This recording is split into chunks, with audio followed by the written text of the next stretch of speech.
Yeah, let's just start. Let's just start now then. Okay. So I'm here. We're back. This is I guess we're calling. Yeah. I don't really have a name for this podcast yet, but we'll figure that out. I'm here with my buddy Zach and his nephew Jacob. Jacob is getting ready to. Or he's training for an MMA fight. He's had a couple. Thai boxing. Thai boxing. Yeah, my bad. Thai boxing. Is it Thai boxing or kickboxing? Oh yeah, this fight's kickboxing. My first time. Keep the mic nice and close to your mouth. Yep, is that better? Yeah, it's better. Yeah. Cool. Yeah. So okay. So you're used to doing Thai kickboxing, and this is gonna be your first kickboxing, like American kickboxing. Is that what it is? Yes. Cool. What's so like?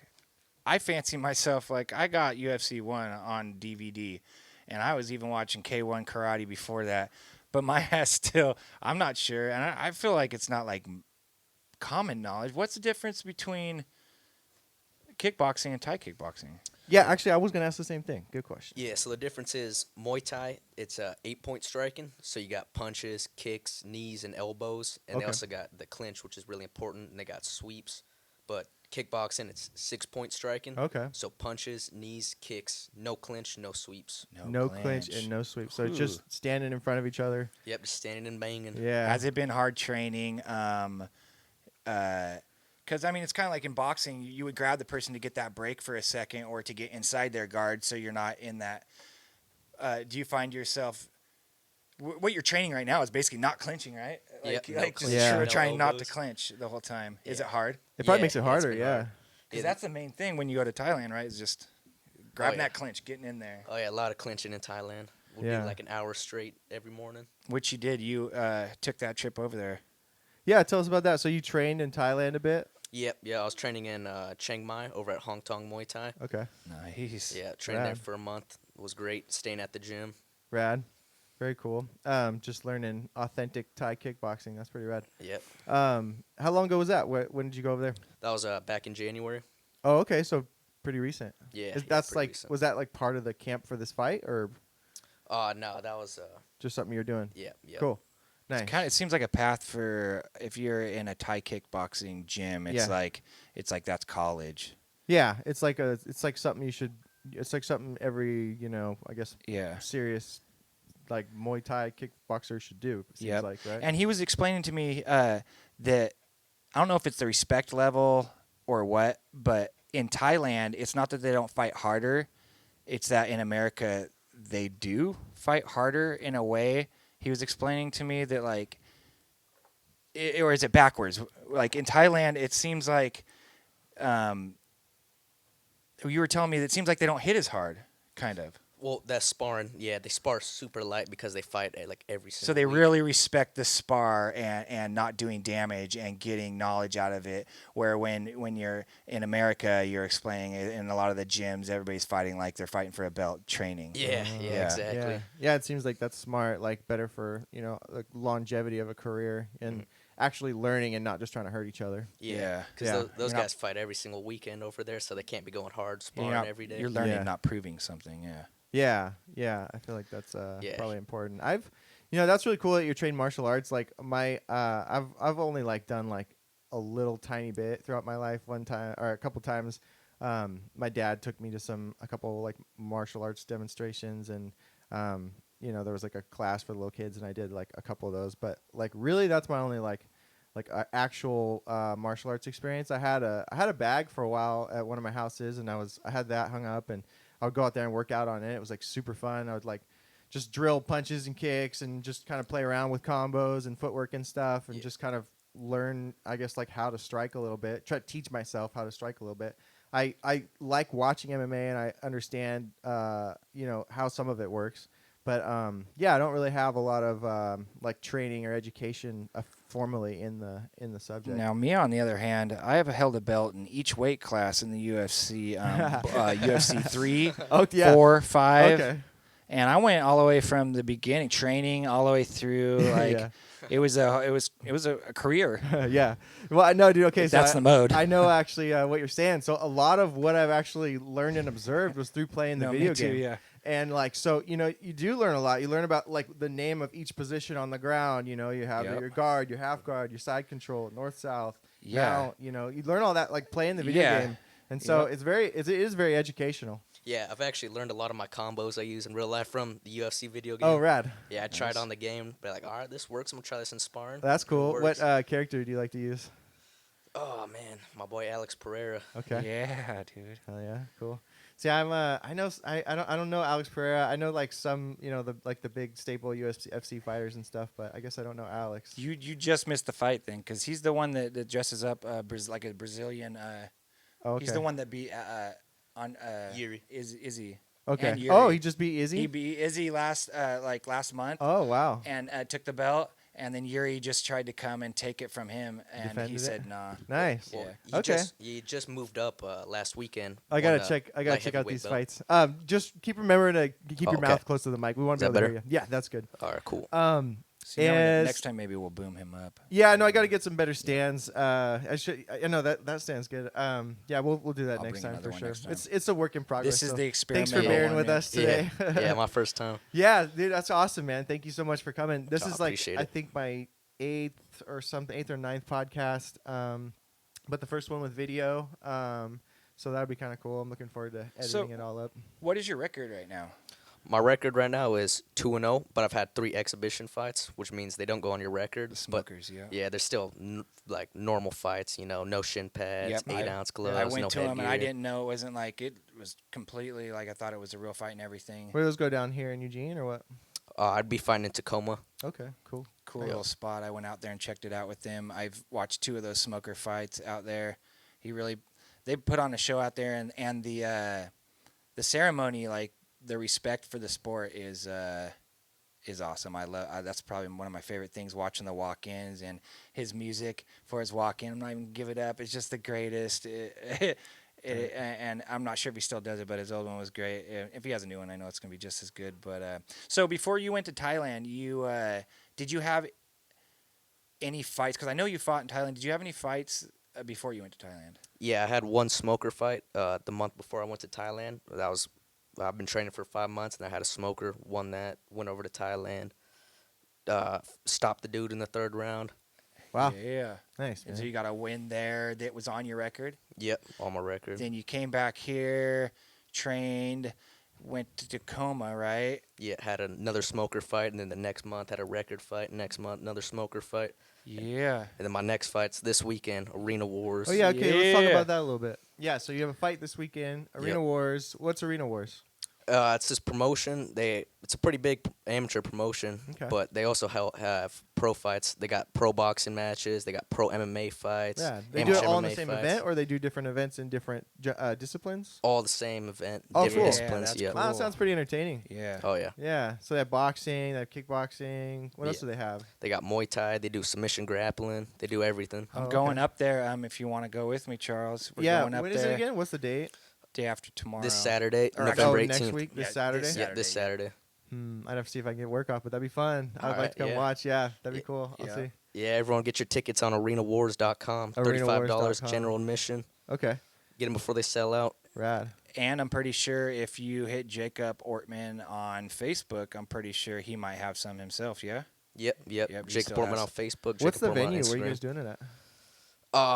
I don't remember where it's at, but it's in Happy Valley, just Okay. right before you're about to enter Portland. Okay. So once we post this, and on my Facebook, Zachariah Tennant, I'll post the flyer and where it's at, and we'll also post it in the comments. And did you get any type of art while you were in Thailand? No, I didn't. You didn't get any art like maybe laid into your skin at all? Oh yeah, I got some traditional tattoos. Oh, that's got cool. a tattoo on my back. Nice. I wish you so that's the only tattoo you had, huh? You Yeah. have. I wish you had a regular one so I could be like, so was it worse or Because it was the stick and post. stick? Yeah, Yeah. yeah.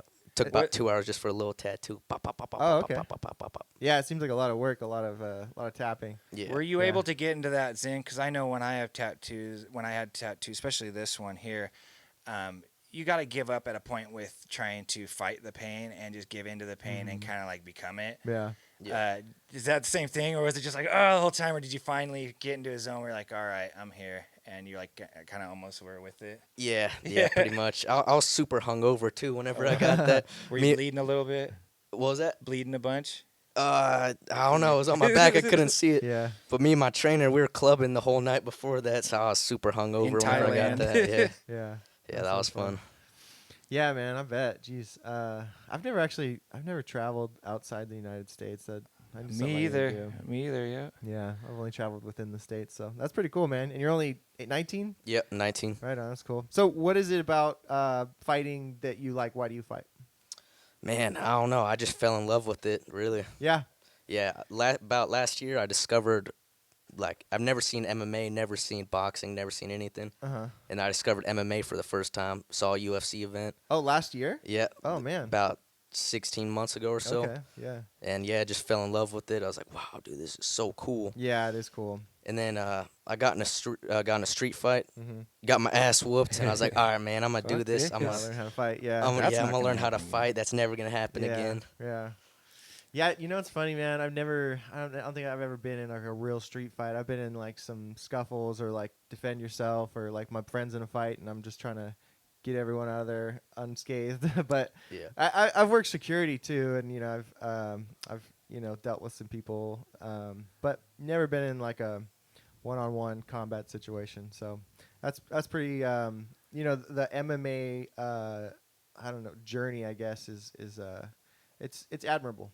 Mhm. Yeah, and being an athlete and training hard for something like that too, having discipline, all that stuff. I can kind of relate in another way because like I'm a pretty dedicated drummer, and I spend hours and hours just like working, learning songs and stuff, and so I can imagine you're kind of putting the same energy into your martial arts.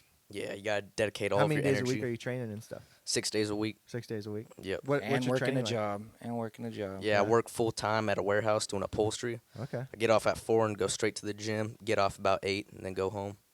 So you go from the gym. You're at the gym from like five to 8 Yeah. after work. And we were gonna Couple smoke hours out, every but day. nope. Jake don't smoke. He ain't smoking. He's training right now and drinking or smoking. He ain't probably even eating sugar. Yeah. Staying disciplined, it's hard. It's good. like chicken, right? Chicken and rice or something. Yeah, chicken, steamed vegetables this week. This week is really hard because I got to cut out carbs and salt. Yeah. So no carbs, no salt. And I'm drinking like 2 gallons of water a day, pissing every 10 minutes Yeah. to cut this weight. As Yeah. soon as he knocks dude out, we go straight to the restaurant. And he's just like, Oh, ah, I Just bet. order everything. Yeah, I bet, man. Diet is so hard. That's like something I gotta learn. Like, I just love food. I love to eat, and like I've never really like learned how to really like nourish my body appropriately. So I'm Mhm. always just kind of like guessing when I'm like trying to combine dieting with workout, Mhm. and so it's always it's tricky, man. There's so much to like like sports nutrition or even just science in the human body, like knowing your body and how to how to take care of it, how to exercise, how to recover. Especially when you're like, when I was 19. This is the furthest thing from what I was thinking of. Like to see him in that ring in his like primal state, just like countering and moving and just all of his power to fucking put this guy on the ground, and then just see that like release of all that work he's in the ring coming out of his face, just like makes me want to tear up thinking about it, because it's just like Yeah, all the work thinking that about goes what into I the was doing moment. when I was 19 Yeah. and what he could be doing Yeah, here in Eugene as just some hippie kid, lives out in Veneta. He could be taking the hippie route and smoking hella weed and going to festivals. yeah, and like he's, lots of kids. and he's Yeah. not doing that on purposely for this right here. He knows what's up. He's focused. And yeah. super proud of you, bro. Yeah, that's cool. Thank I you. think it's good for people to have something to try and be as good as you could possibly be at it. I think like when I was a kid, I think my parents really encouraged me with like hobbies and stuff. Whatever it was what I wanted to do was skateboarding or playing paintball or playing the drums or whatever. Like they're always like supportive, and I think that taught me how to learn how to get good at something, how to be disciplined, and how to just start somewhere and get to a better play, a better higher level at it. Mhm.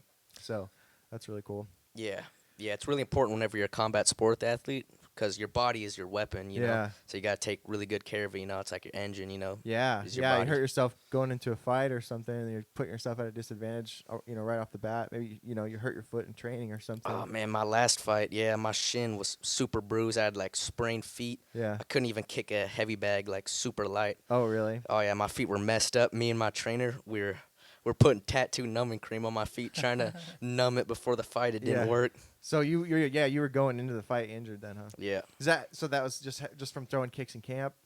yeah. Some injuries happened. Yeah. I don't remember what, kicking elbows, whatnot. Yeah. Yeah, a lot of injuries happen. It's just part of the sport. Yeah, I'm Every sure day's that doesn't pain. feel good. Somebody blocks a kick, you hit their elbow with your foot. Yeah. Yeah, or even like I've had so I was telling you, I used to hit a bag outside my house, and like if you don't land your foot, like the top of your foot on it, say you like spike your toe into it or something, that Yeah. could really mess you up. Or even overextend it. Yeah, yeah. And also too, I mean, you guys use bigger gloves, but like you can really mess your hands up throwing punches too. Oh yeah. You punch wrong, break your wrist. Mm-hmm. Happens all the time. Yeah, for sure. So you say, sorry to just kind of change the subject, but no elbows in the regular kickboxing. Correct. No elbows. Darn.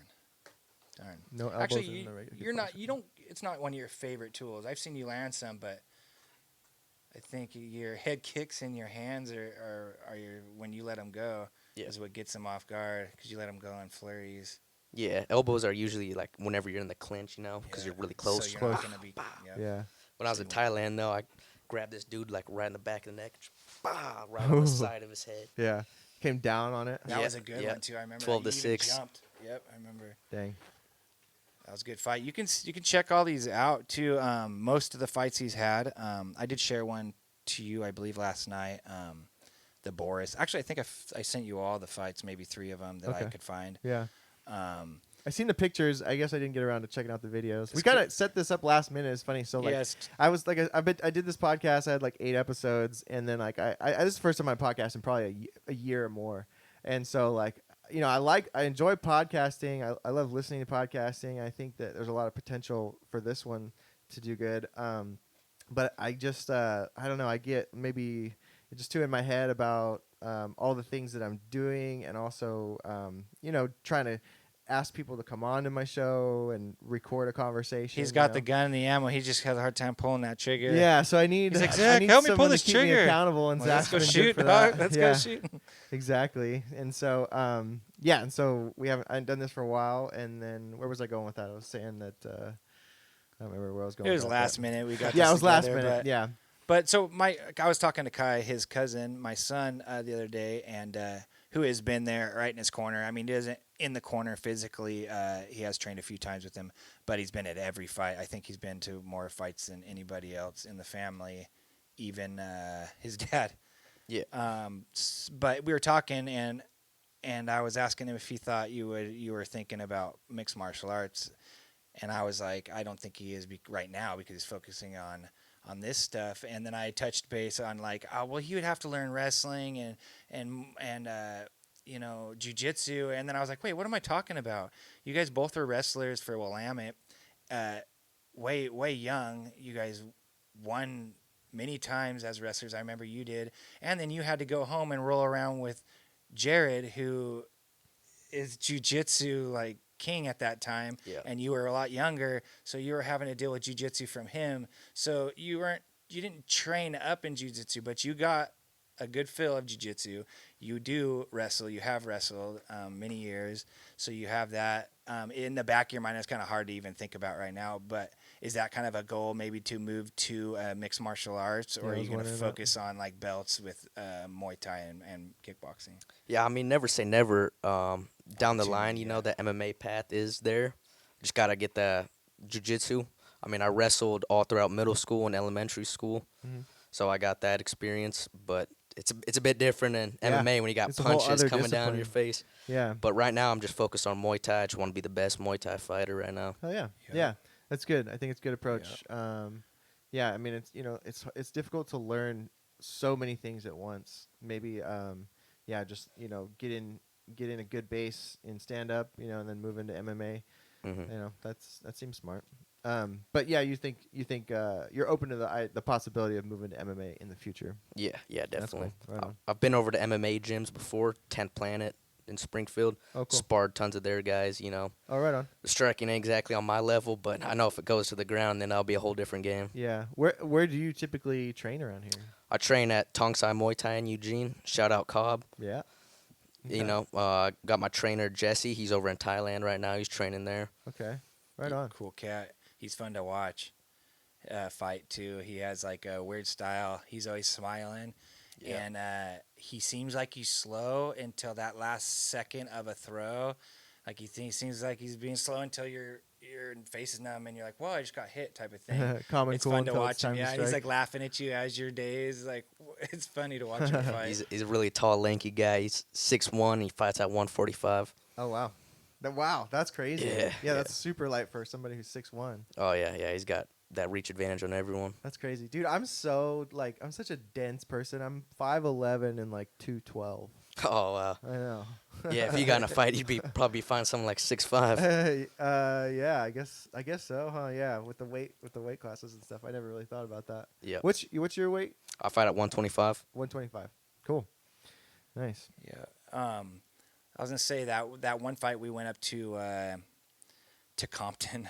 That place is way Shithole. worse than Eugene. There's just like fires on the side of the street. Well, I mean that's here too, but I mean like the camper is on fire and like the one next to it's on fire too. Oh no. It's pretty bad. But we went up there and it was I'm pretty sure it was a title fight, right, when you fought Boris. No, I was just a normal smoker fight. A smoker fight. But we walked in. Oh, that's the guy who's fighting Boris. Oh, his trainer is like the guru trainer they're from Canada, from Vancouver, and he's like the guy. So he's like representing Vancouver and he's representing America, and which was kind of cool. And Kind of ups the stakes. and he was a lot older, and he had this. His warm up he did right next to the ring, and he was like had people watching him, and he was like it was like the scene ceremony in before they enter the ring. Kickboxer with Jean-Claude Van Damme. You know how everybody's watching him kick the wooden post, and everybody's like super into this guy, and obviously this guy's gonna win the fight. He's coming down with the fucking the known trainer, and he's the guy from Canada, and then Jake goes in there and as an unknown. And just puts a whipping on him afterwards. Boris is talking to Jake like, oh, like he had respect for him and was because before it was like dirty looks and really? good. Is your opponents? Are they typically like around your age as well? Probably, huh? My last two opponents were 31 and 34. Wow. Yeah. That's wild. And they've been training. Oh wow. But that fight with Boris, I ain't gonna lie, man. I was scared as shit for that fight. Yeah. I was I would've standing been next to too. him. He was so jacked, So man. big, He was huh? so big. And Wow. he was putting on an act, dude. It was like A show. yeah. They do these warming up. They put these oils on. It's like part of the tradition too. And he had like 4 girls slapping it on him. It was like a show. And yeah, I was Sounds kind of cool. scared for him too. But he went out there and just put a whipping Yeah, on I mean him, it man. must He it got must the be win. scary. I mean, I think that's always probably that's part of it is like that's why it's so high stakes and why it's such a fun thing to watch. It's like it's a scary thing to do. Yeah. I'm scared for every fight I go into, but Yeah. you kind of need that. You need that danger factor in your Gotta have mind. the fear. Yeah, just to keep you on your toes and aware of possibilities. If you don't got that danger factor in the back of your head, you're taking this dude lightly. That's how you get chinned. Yeah. Is there do you have like ways for like managing that or trying to not dwell on it too much, or like what do you do to get your head right before a fight? I don't know, really. I'm just chill throughout it all. I'm just in the back, laughing with all my trainers, Yeah. just getting ready. Doing the work and just like putting in the work. Yeah, but the second I get over that ropes, just flip switches in my head. And I can't even like see the crowd. I just got tunnel vision. Everything Yeah. outside the ring's just black, and the only Yeah. voice I can hear is from my corner. Right on. He's completely different on the way up than on the way home too. He won't drive even if Kai's going to drive even if it's his truck because he's got to stay focused. Yeah. He doesn't want to get into Think that. about driving. No, he's still focusing on the fight, whether it's listening to music or checking emails or whatever. It's focusing on the fight and pissing. This Yeah, fucking guy, yeah. dude. Everywhere I stop. Yeah. Well, you Yeah. gotta Really? be Are you real joking? hydrated No, I'm going not into that joking. I kind of need to pee thing. bad too. Yeah, It's like, really? yeah. Okay, Yeah. fine. Yeah, it's crazy how much well, it makes perfect sense, but it's funny because I say it's crazy. Like, how much being hydrated really does affect like your just overall performance on things. And it's weird. Like it's funny in the summertime, and this is obvious too, but it's just like in the summertime, it's so much easier for me to drink a ton of water. And then like when it starts getting colder outside, like I have to like remind myself to keep drinking water. Mm-hmm. It's funny. Just like I'm always dehydrated, I feel like. Yeah, and you see it a lot with guys that cut a ton of weight, Yeah. how they get knocked out really easily. Uh-huh. Because whenever you're cutting weight, you're draining your body of fluids, like you're draining all the fluid out of your body. Uh-huh. And the first fluid to go is the fluid in your brain. Okay. Yep. So Thought if you process. cut a ton of weight and you don't rehydrate properly, then you don't get enough fluid back in your brain. You can get Seat knocked out a around lot your eyes. easier. A lot easier. Yep. So, you said you fight at like 125 is what you said? Yeah, correct. 125. What do you like walk around at? I walk around like 135, Okay. so I don't cut too much Like weight. 10 pounds, yeah. Yeah. Right on. That's cool. Let's see. I'm just thinking about when I want to hit record because my camera only records for 30 minutes. So I'm Probably going to wait about another 25. minute or two and I'll do that. Let's see. What's next? I got a bunch of things written down here. I was kind of trying to prepare yesterday a little bit for the podcast. That way I just wasn't coming into it blind. So we talked about your fight coming up. Just trying to think what else. I kind of want to ask you like what what kind of training and exercising and stuff you're doing to prepare for these things. Yeah, I've been running 4 miles 5 days a week right before class. Okay, nice. Yeah, getting. I've been running a lot lately too. It feels good. I like running now. Oh, dude, I hate running. Yeah, But I hated it for the longest time too. Like all just throughout growing up and playing sports and stuff. I hated running up until like a year ago. You got to do it long enough to get the runner's high. Yeah, Like, and you got to do it long don't enough. You give got to up. stick with it long enough to get your legs strong to get you through get you through a real run. Because Yeah. when everybody starts, if you haven't been doing it, your knees hurt, your feet hurt, your calves hurt, and like you can only then you do it give for up. so long. yeah. Mhm. When 2 I days first later. started, it was like just see how long you can see how far you can go in 1 hour. Stay on the treadmill for 1 hour and just see how far you can go. And then I started bumping it up, and then I finally got to doing like 6 miles in an hour. Like 10 minutes a mile yeah, that's good. on the treadmill, and then now I've switched from running on the treadmill to running outside. And that's been a lot more fun, but also more difficult for Yeah, sure. it's a bit harder on the knees and feet. Yeah, and just to go fast on a treadmill is a lot easier with the belt coming at you, whereas first you're pushing off the ground. Yeah. Mhm. Like on a treadmill, I can run like 8 miles an hour, like pretty. That's fine. But then like when I'm and my mile times are like I think they're like nines and a half, something like that. And then when I'm running on the street, like I don't know what my average mile per hour is, but I'm doing like 10-minute miles, which isn't really that great. But like I have this little run that I do a couple times a week, probably like twice, maybe 3 times a week, where I run from my house to the top of the little butte in the Whitaker, and back, and that's 4.25. Oh yeah, that's good. Yeah. The most I've ever done is 6 miles. I want to get to 10 just to touch double digits. I'm gonna hit re-record here real fast. Just to say you hit 10 miles. Yeah, exactly.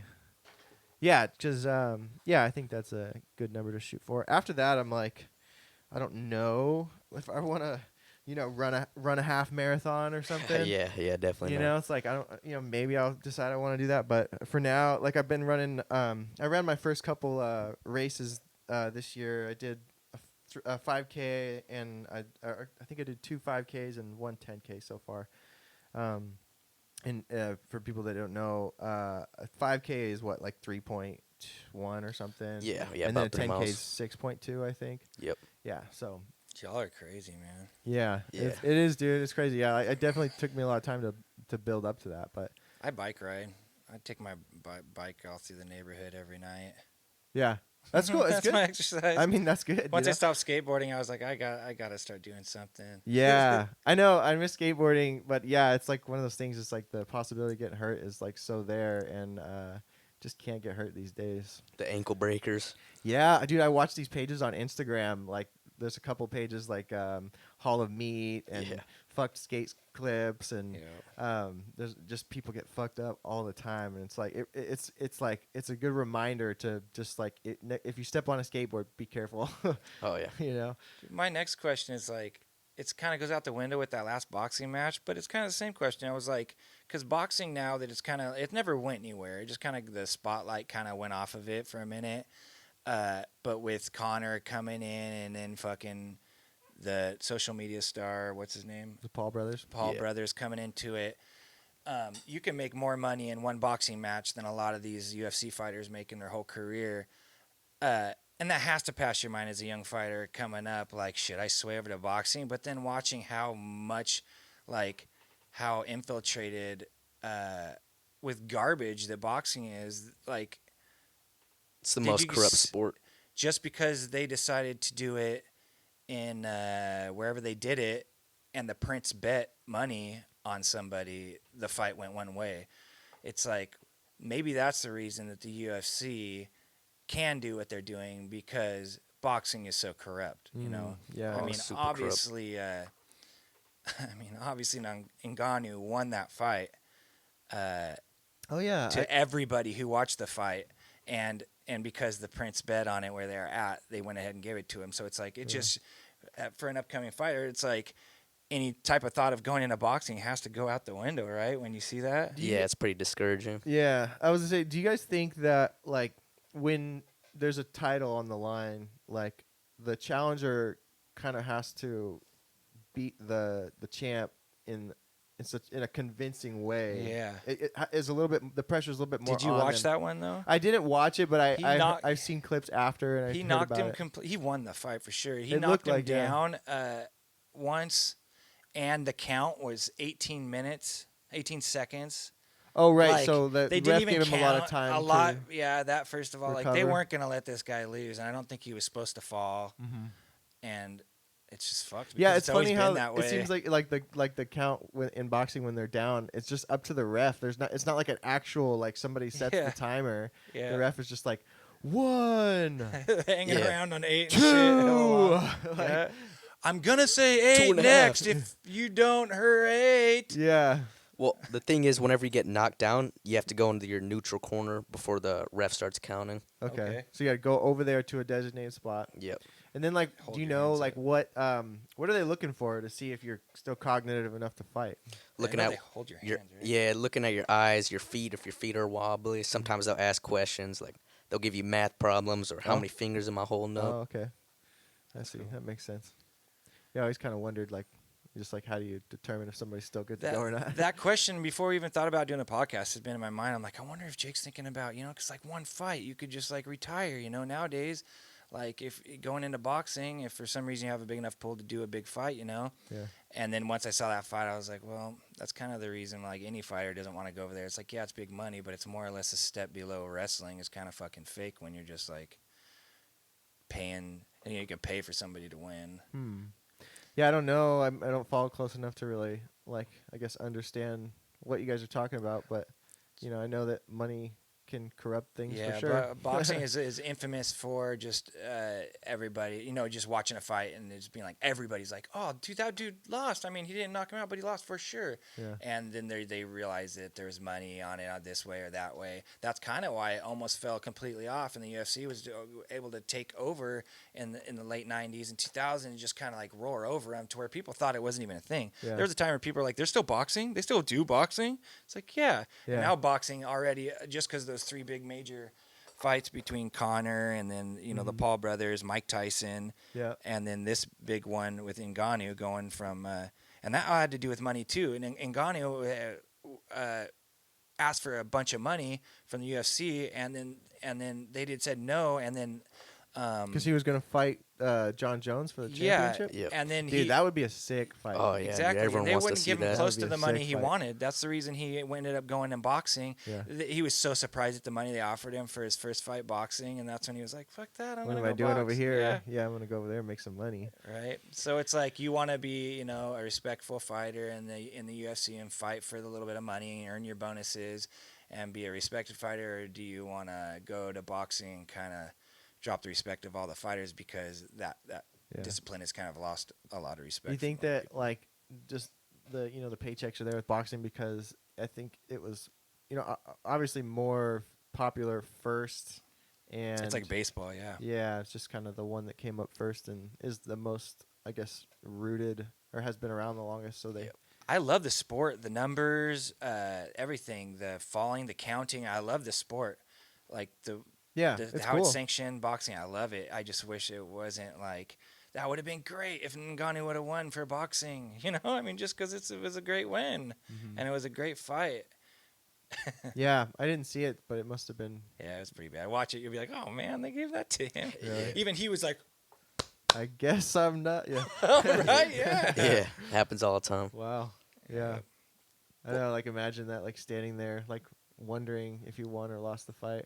Yeah, well, the thing is, the top boxers, they get paid way more than any MMA fighter, Mhm. way more than any of the top UFC guys. Mhm. But the undercard UFC fighters, like the guys that aren't well known, they get paid more than the boxers that aren't known. Oh, the Yeah. boxer undercard guys get paid more than the UFC top guys. So that makes sense. All that money that would be going to the regular, undercards is being shuffled up to the top guys, so they're getting less. Uh-huh. Where in UFC, yeah, the top guys are getting less, but all the people underneath are getting something still. Yeah.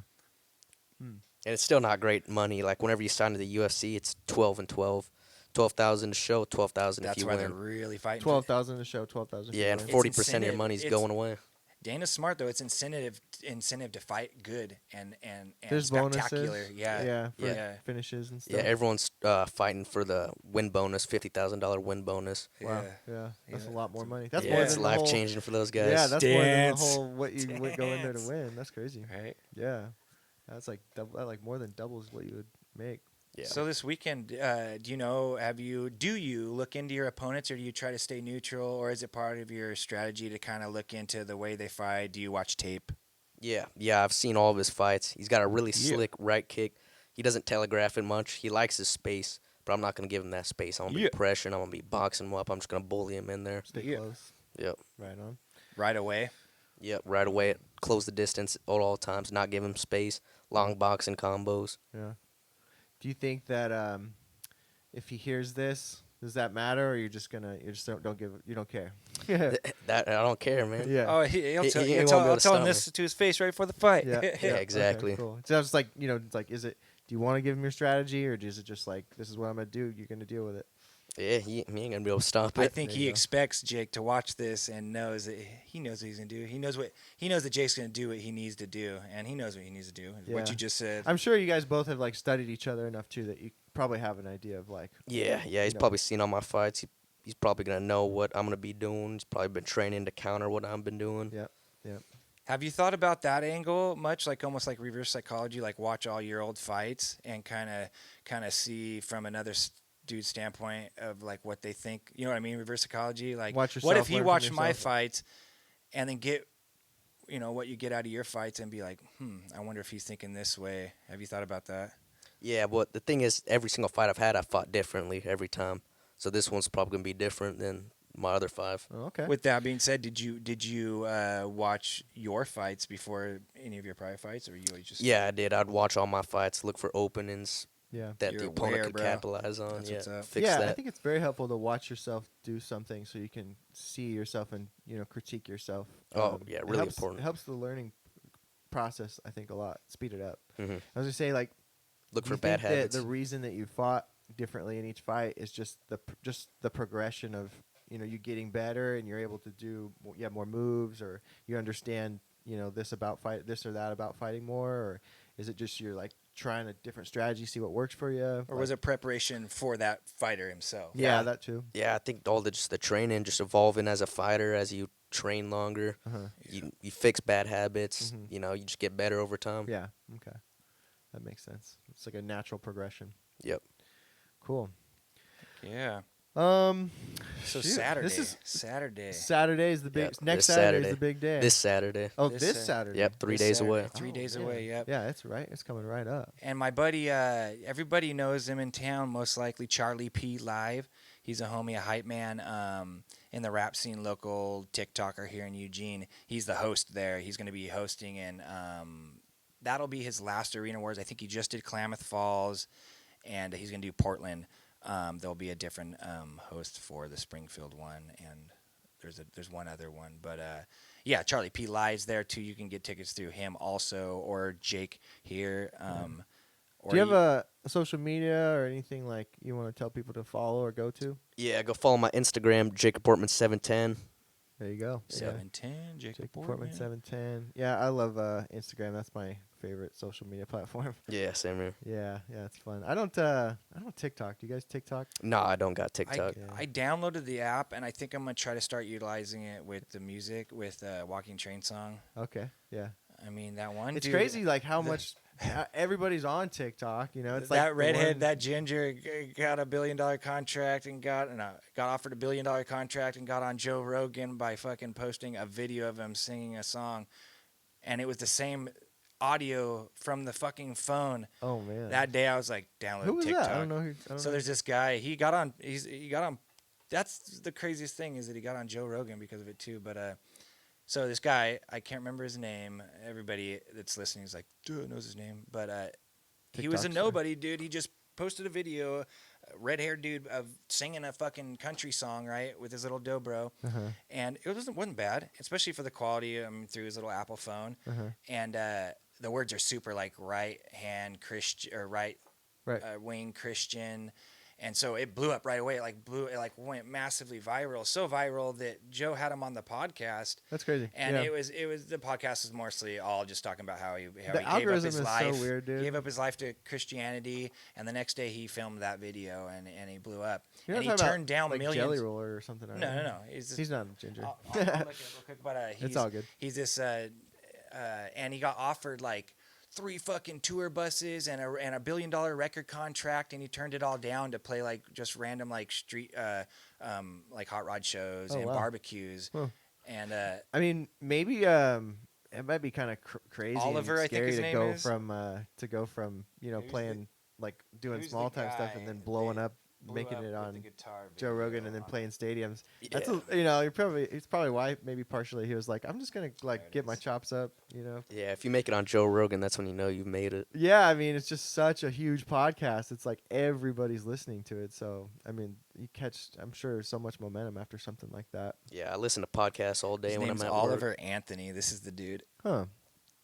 I guess, I don't know. And if you're not, there you go. Everybody's like, yeah, I know. I don't think I know the guys. No, I don't think I've seen him before. Yeah. Fucking guy. And it's like all the like musicians who've been trying their whole life to like get a record label and stuff, and who are just struggling on the road, are all like, "You fucking douche, take it, man." But then Joe made it. I mean, you watched the podcast. Joe made a good point. He was like, "Man, don't. They're gonna keep doing it. Turn everything down because you have the control. Yeah. You have the control. You have the followers now. You don't need to give all that money to anybody. They just want your money now. All you need to do, start your own record label, buy your own bus, and go on tour on your own money." Yeah. And he's like, "Yeah, if I decide to do that, I will. Right now, I'm doing barbecues and going to church." That's like, cool. Just not Turn down. too worried He's about turning it. down the world. Yeah. Yeah. So yeah, that kind of made him extra famous. Right on. That sounds cool. It's cool music. It's just like radio country. I mean, Okay. Yeah, I do. I don't hate country. I just don't really like listen to it very often. Yeah. If I do, it's kind of funny. It's just like old stuff that my parents used to listen to Yeah. when I was a little kid, like Garth Brooks and Alan Jackson. and Yeah. Just It's that funny kind of stuff. for being a Western artist. I barely ever listen to Western music. Yeah. And if I am listening to it, it's normally because I'm like covering it or something. Yeah. Yeah. Yeah. But I love listening to all kinds of music, everything from death metal and hip hop and reggae and You mentioned Tulpas earlier, Mhm. not to change subjects, but the last I had heard that you guys weren't taking a break or nothing, but there wasn't really nothing new they're to talk working about. on this new record that Yeah. they just put out, and You say they, but you're the yeah, drum- I'm you're part the of it drummer, again now. Yeah, I'm part of it now. So, Hell yeah. I've been training for a long time, getting ready to do shows with these guys. It just takes me like so long to learn songs. Sometimes it takes me like a month to learn a song. They're so hard. yeah. So yeah, just like been training for that, and really close to having a set list learned, so we can. It's gonna go be so rock some sick. shows. It's been a while coming, and I've known Charles for a long time in the death metal scene for years, since the Samurai. Yeah, Duck Zach and I back used in to the play day. metal shows back in the day. Yeah, and We were in different bands, but on the same stage a lot of times. Exactly, yeah. And we've been on the same stage in bands together too. Yeah, I'm stoked for this new project. They play 8-string, right? 9 string. 9 strings, right? So they're that super gent. They got that cool timing going Genty, on. Yeah, deathcore. Yeah. I Yeah, fucking really love it. weird, just crazy like rhythmic patterns. That's like some of the hardest things it is about learning some of these songs. It's just like the rhythmic patterns are just so like wild, and then when you hear it, you're like, "What? Like, And they're how am I supposed to learn that?" I mean, you're a little younger than me, but they're a little younger than you. Yeah. Yeah, I'm the oldest guy in the band now. See, that's kind of cool because it's almost like Jake here. It's like it's that young discipline, you know. Like these cats are doing it a little different. A lot of us, when I'm 38, when we were younger at that age, we would get a set together and instead of try to record or sit on it and make it better and re-record and make sure that we have merch and make sure that everything's right before we even think about playing shows, we would just go play shows with sets, and sometimes you'd have 2 albums before you can record. Yeah.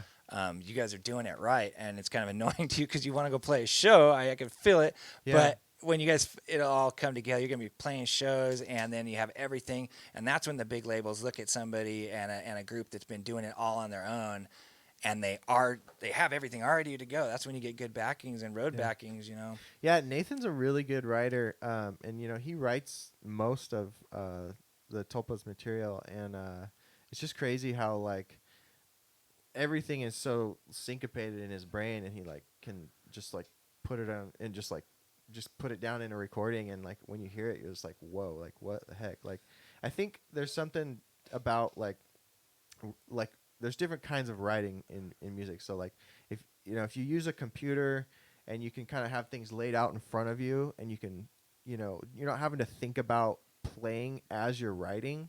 Yeah. It can do a lot for what gets created, because if some of your brain power is taken away by I have to be able to play my instrument while I'm trying to think of what to I've write. noticed that. Yep. But then if you can just have it on the computer in front of you, write it, and then learn it, I don't know. I feel like it just gives you more brain power to focus on creating rhythmically or whatever something I feel interesting. You. When I'm writing lyrics and writing guitar at the same time, I do notice if I have my lyrical content completely written down before I try to figure out what the music is behind it, I write the music a lot easier. If I try to write them both at the same time, or vice versa, try to do the music first, the lyrics are so hard to write when the music is first. But if I write the lyrics out perfectly and everything's done, and then I go over it, it's a lot easier to do that because those are already done. Yeah. I'm just freestyling over what I'm coming to. You know what I mean? Right. It's not like you're trying to freestyle two things at the same time. It's supposed to match up. Exactly. Yeah. And it's interesting too when it all comes out of one mind instead of 3 or 4, maybe 5 different minds that are trying to collectively create something. It's like if it's coming from one person's mind, like I feel like a lot of times just the syncopation of things is so much tighter because like they understand every little strum that's happening on the guitar, so that's going to transfer over to the kick drum on the drums, and then the bass is going to match up and bridge the kick drum and the guitars, and it's all like coming out of one brain instead of like multiple brains trying to aim for the same target. Makes sense. Yeah. Yeah. So yeah, I've always wondered how you guys write the lyrics, like how you guys come up with that, get in that zone, because man, dude, I've never been a lyric writer. You'd have to ask this guy or somebody like that. It's hard. Yeah. I mean, I write lyrics, but it's hard, man. There is a thing called like fucking writer's block. It's hard. And then there's another thing. It's the opposite. It's where you have the opposite of writer's block, where you have so much creativity that it's hard to get it down right. You know what I mean? It's like all coming in too fast, and you're trying to write 3 songs at once. It's like, fuck. I feel like it's for me, whenever I try to sit down and write something, like I don't know if I'm being clever or cheesy a lot of the time, or it's like what is my line like too on the nose about what I'm trying to say, or should I be more like not so just like direct with the words and kind of like use think like different examples instead of being like saying exactly what I'm thinking. Yeah. That's where it's almost up to the listener, I feel like, because it's like a lot of times you'll mean something and the listener like telling you what they thought it means, and they're just like, it's completely different. Yeah, because like a lot of music is open to interpretation or gets interpreted, all different ways just by depending on who's listening to it. That's why it's really cool to hear the actual meaning behind stuff in songs, because you're like, most of the time it's not what you thought it was. You're like, which nowadays we don't really like get to see the lyrics a lot of times like we used to. Like you could buy a CD and the book would have all the lyrics in it, and now it's like a You lot. got to hit the button, the little mic button on Spotify to get the lyrics nowadays. Yeah, and if it's up there, Yeah, right? if they have it, yep. Yeah, Sometimes they'll be wrong on there too. yeah, Yeah, me personally, I don't pay attention to the lyrics too much. If it's got a good melody, Yeah. good beat, then yeah, Yeah. fuck dude, with I'm it. with you there. Like I said, I've never really been a writer, and I play the drums, and so my brain kind of automatically starts listening to what's just happening rhythmically, and so yeah, like the lyrics have never been like my main focus usually when I'm listening to music, especially with like heavy metal. It's like I don't even know what most of the time they're saying. Yeah, I same just here. love it because it's so technically impressive what's Yep. happening. The speed. Yeah, it's more tone. Even when I know what they're saying and I'm watching a death metal band and I'm screaming to it, it's about the tone and about the way that that vocal is mashing into that guitar Yep. lick. It's not about what's being said. Yeah. Dude, you heavy metal drummers are a different breed, man. You Dude. guys do like 2,000 beats per minute. Yeah, man. That's I- crazy. I think I used that style of drumming to get good because like I felt like if you could do that, there's a lot of things in lower BPMs and just other things that you would be able to do if you could do that. You know what I mean? So it was so technically impressive to me. It was like, oh, okay, well if we can do that, you should be able to do all this other stuff. And I think for the most part that's true. If you can, dedicate yourself enough to get fast enough to play that kind of music, and you're learning these hit combinations, right hand left foot, left hand right foot, right hand right foot, all these different combinations, and you're drilling them. It just gives you the ability to like be able to play whatever is thrown at you. Yeah. So if you can do that, if you can play this stuff up here, everything else below it is going to be much easier. And not that it's not difficult to learn other styles because there are like specific things about other styles that you need to know how to do, and they don't come off right if you don't do them that way. But if you can physically play something that's more challenging, That's why I've tried to explain to people about, like, say drummers, the best in the world. People are like, well, who's the best in the world? Well, there's differences, but at the same time, the technical death metal drummers are the best in the world. The reason why is because the best jazz drummers and the best blues drummers and the best, I don't know, a good jazz drummer, those are really I technical put the jazz drummers. drummers up with the death metal drummers. Right. But I feel like most of the best that we would call the best in the world death metal drummers, technical death metal drummers, can play any other style of drums normally. They can normally adapt to it real quick because they've adapted to this technical like Rudy Rudiger. That guy can play any death metal, any technical death metal, right? Like the back of his hand. I guarantee you there is no type of drumming he can't do. Exactly. Where there's a lot of drummers, they're so good. The best jazz metal drummer, the best jazz drummers, the best this type of drummer, the best kit drummer like Tool. Danny Carey. I guarantee you that Rudy Rudiger could play Tool stuff.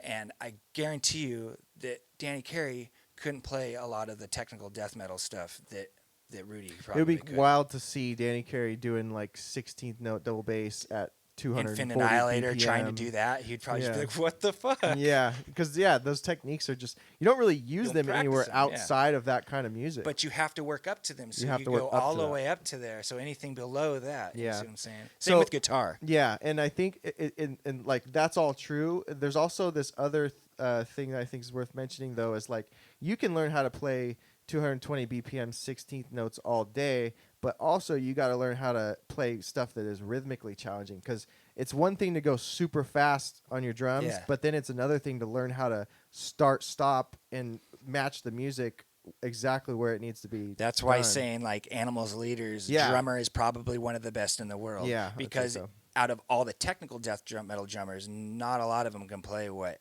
he plays with all his off timing. Exactly. He's playing 3 different beats at once. Yeah, exactly. So there's different maybe Bests. disciplines within drumming. Yeah.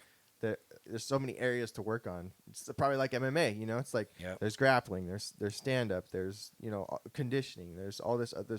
And then all of factors it that make you- together is a completely different sport than any one individually too, because it's like, if you are mixed martial arts, you gotta watch for that takedown. You know what I mean? Mhm. Where even if you're not gonna wrestle at all during the whole fight, you still gotta watch for that takedown. Yeah, Yeah.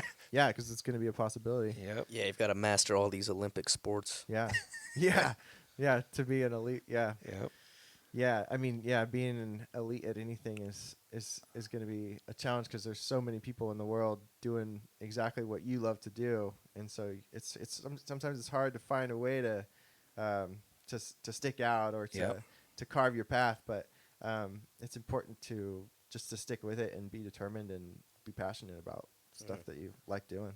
The thing is, with being in the MMA or being in the UFC, it's not just about fighting. It's about how you can market yourself, how you can promote yourself. You got Yeah. to be able to Yep. put ass in seats.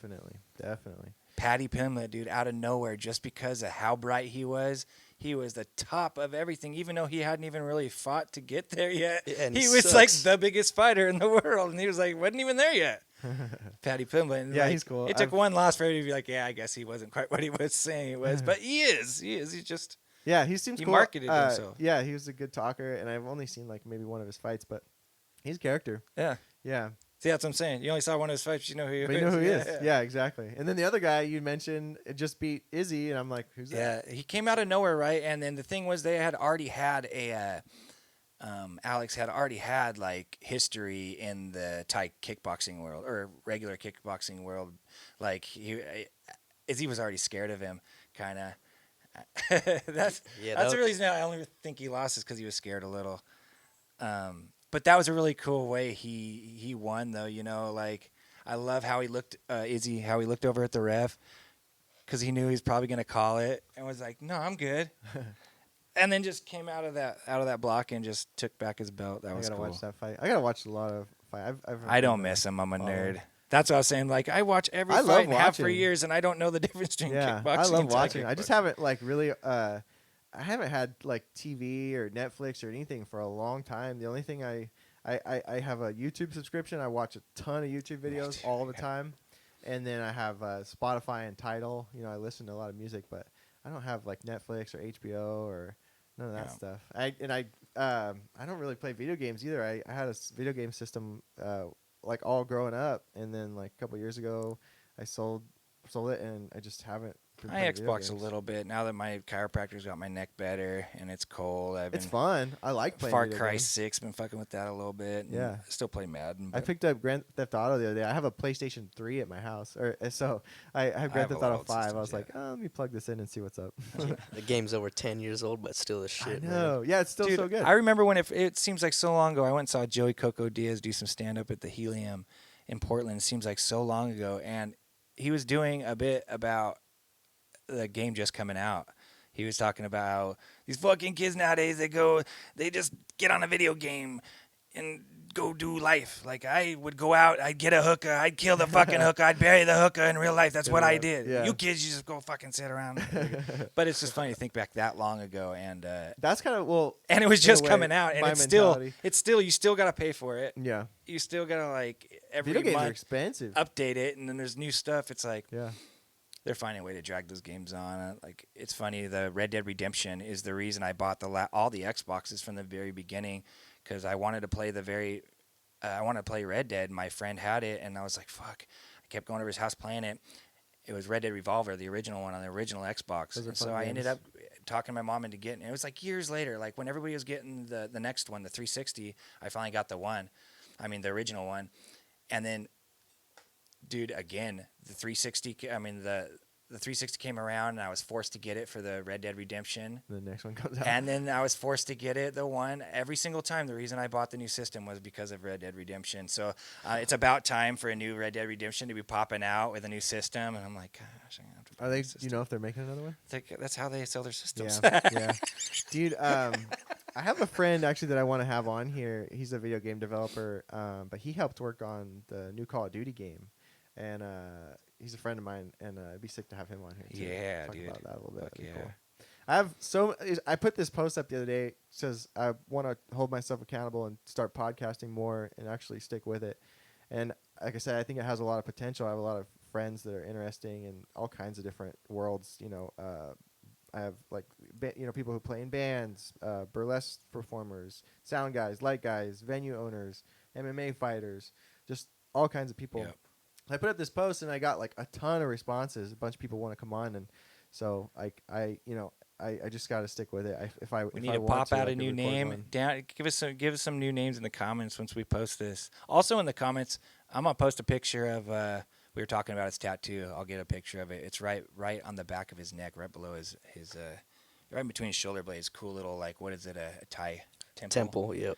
Super sick. I'll post that in the comments. Also a flyer. I'll post a flyer. Yeah, we should put we'll put whatever links we can. Jake, what was your Instagram?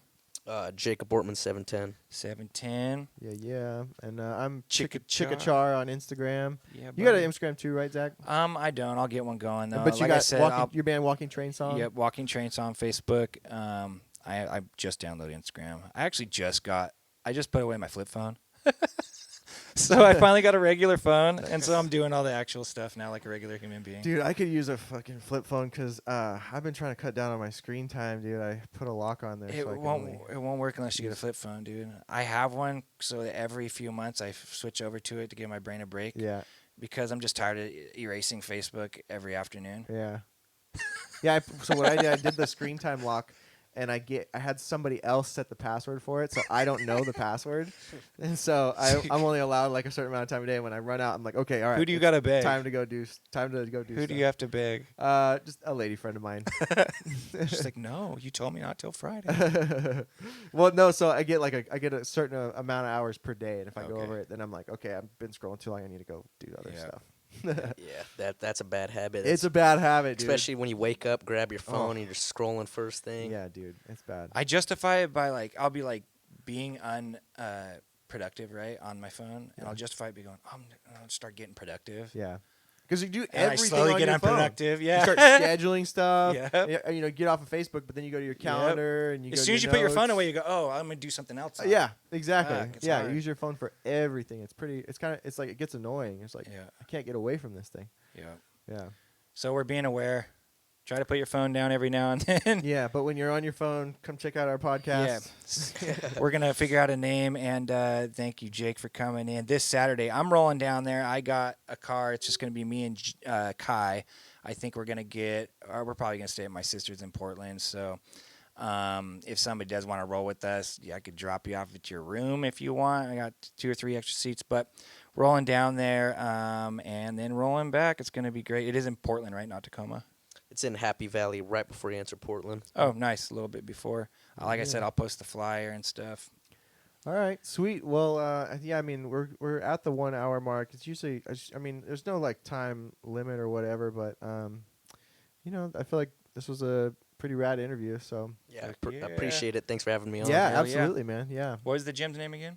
Tong Sai Muay Thai. That's here in Eugene or Springfield? Yeah, here in Eugene, right a little bit off West 11th. Nice. Oh, is it the old Bigfoot gym? It's right next to Bigfoot. Okay. Right on. Cool. All right, man. Well, good luck with your fight. Yeah, thank you. And thanks again for coming on. And yeah, maybe we'll do this again sometime. Yep, thank you. Yeah. All right.